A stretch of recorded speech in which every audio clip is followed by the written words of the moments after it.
بسم اللہ الرحمن الرحیم۔ میرا نام ڈاکٹر شاہد عباسی ہے۔ میں پچھلے 30 سال سے میڈیکل کے شعبے سے وابستہ ہوں۔ آج کل میں فوجی فاؤنڈیشن ہاسپٹل میں بطور پروفیسر آف میڈیسن کام کر رہا ہوں۔ ورلڈ ڈائبیٹک ڈے یا شوگر کے عالمی دن کی مناسبت سے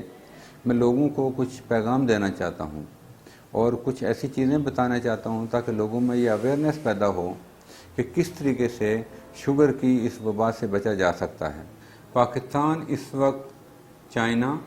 اور انڈیا کے بعد تیسرا بڑا ملک ہے جہاں شوگر کے مریض پائے جاتے ہیں۔ اب شوگر جو ہے یہ بذات خود ایک چھوٹی سی بیماری نہیں ہے، ظاہری طور پہ ایک ہی بات کہتے ہیں، لیکن یہ ہے کہ یہ تو تمام بیماریوں کی جڑ سمجھی جاتی ہے۔ آپ کے دماغ سے لے کے اس کے بعد آنکھیں متاثر ہو سکتی ہیں، اس کے بعد آپ کے پھیپھڑے، دل اور شاید ہی جسم کا کوئی ایسا آرگن ہو جو اس سے متاثر نہ ہوتا ہو۔ ہمارے لیے فکر کی بات یہ ہے کہ 2019 میں پاکستان کے بارے میں کہا گیا تھا کہ یہاں 19.1 ملین لوگ شوگر سے متاثر ہیں، جبکہ 2 سال کے بعد جو رپورٹ آنے والی ہے جو ابھی پبلش نہیں ہوئی، 14 نومبر کو شاید یہ پیش کی جائے گی، اس کے مطابق پاکستان میں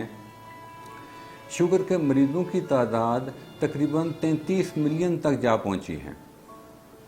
اور اتنے ہی لوگ جتنے شوگر کے مریض ہیں اتنے ہی لوگ پری ڈائبٹیز، جو میڈیکل ٹرمینالوجی میں جن کو پری ڈائبٹیز کہتے ہیں، جو ابھی شوگر کے دہانے پہ کھڑے ہیں، وہ لوگ بھی موجود ہیں۔ اب جو پرانی کہاوت ہے اس کے مطابق ہم بھی یہی کہہ رہے ہیں کہ پرہیز علاج سے بہتر ہے۔ اس میں کوئی شک نہیں ہے کہ جہاں شوگر کا مرض دنیا ساری میں پھیل رہا ہے، وہاں اس کے علاج کے لیے بھی بہت سارے طریقے ایجاد ہو گئے ہیں۔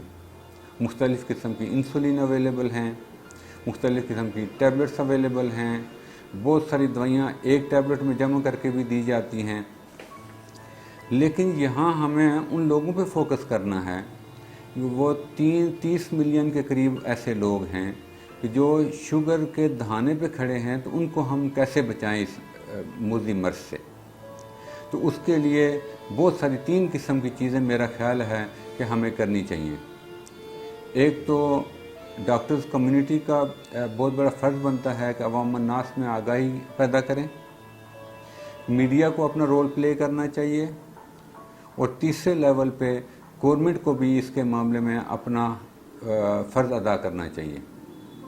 ڈاکٹرز کو مریض کو صرف دوائیاں دے کے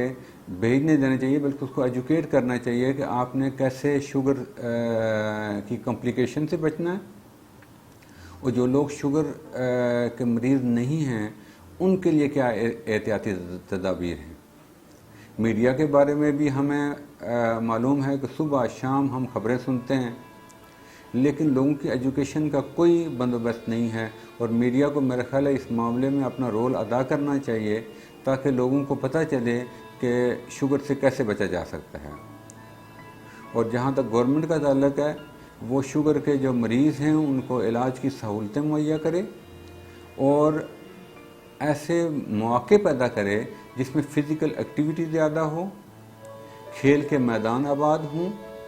لوگوں میں ایکسرسائز کا رجحان بڑھے۔ اور میں گورنمنٹ سے یہ اپیل کرنا چاہوں گا کہ ایسے اسکول، کالجز اور ایسے انسٹیٹیوشن کو کبھی لائسنسنگ اتھارٹی اجازت نہ دیں جن کے ساتھ پلے گراؤنڈ نہیں ہے۔ دوسری جو بہت فکر مندی کی بات ہے کہ پاکستان میں تقریباً 10 ملین بچے، 8 سے 10 سال کی عمر کے 10 ملین بچے موٹاپے کا شکار ہو گئے ہیں، اور اگر ان کے اوپر ایکٹیویٹی اور ان کے اوپر توجہ نہ دی گئی تو یہ سارے، ان میں سے سارے تو نہیں ہیں لیکن ان میں سے بہت سارے بچے شوگر کے مرض میں مبتلا ہو سکتے ہیں۔ میں لوگوں سے عمومی طور پر اور ان لوگوں کو جن کے خاندان میں شوگر ہے یہ کہوں گا کہ 2-3 چیزوں کا آپ خیال رکھیں۔ ایک تو یہ ہے کہ اپنی فزیکل ایکٹیویٹی کو اپنی زندگی کا معمول کا حصہ بنائیں۔ یہ جو ریفائنڈ چیزیں ہیں، ریفائنڈ شوگرز ہوتی ہیں جو